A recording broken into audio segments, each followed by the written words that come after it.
क्रांती news, आवाज सर्वसामान्यांचा। मोखाडा जिल्हा परिषद शाळेला प्राप्त झाले आंतरराष्ट्रीय स्वरूप। डोलारा शाळेचा कायापालट। मोखाडा तालुक्यात डोलारा येथे जिल्हा परिषदेची शाळा असून दुर्गम भागातील गरीब घरातील सुमारे 200 आदिवासी मुले येथे शिक्षण घेतात।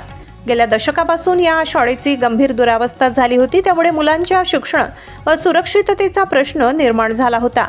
परिणामी मुलांना गावातील मंदिर किंवा ग्रामस्थांच्या घराबाहेरील मोकळ्या जागेत शिक्षण घ्यावे लागत होते।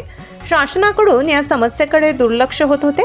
शाळेच्या शिक्षकांनी ही समस्या स्पार्क फाउंडेशन या स्वयंसेवी संस्थेच्या निदर्शनास आणून देताच परिस्थितीचे गांभीर्य ओळखून या संस्थेने आपल्या आदर्श शाळा प्रकल्पाअंतर्गत सदर शाळेचे आवश्यकते ते पुनर्बांधणी दुरुस्ती करून 5 वर्गखोल्या, प्रयोगशाळा, स्वयंपाकगृह, स्वच्छतागृह यांचे सर्वंकष नूतनीकरण घडवून आणले। मृतप्राय अवस्थेत असलेल्या या शाळेला आंतरराष्ट्रीय स्वरूप आले। विशेष म्हणजे शाळेच्या वर्गखोल्यांना छत्रपती शिवाजी महाराजांच्या गडांची नावे देण्यात आली आहेत।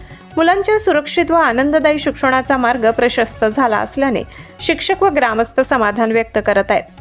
दरम्यान वाशिंद शाळेचे देखील नूतनीकरण झाल्याने मागील 4 वर्षात स्पार्क फाउंडेशनचे पुनरुज्जीवन केलेल्या शाळांची संख्या 20 झाली आहे। महाराष्ट्र क्रांती न्यूजसाठी प्रतिनिधी सौरभ कांबडी, पालघर।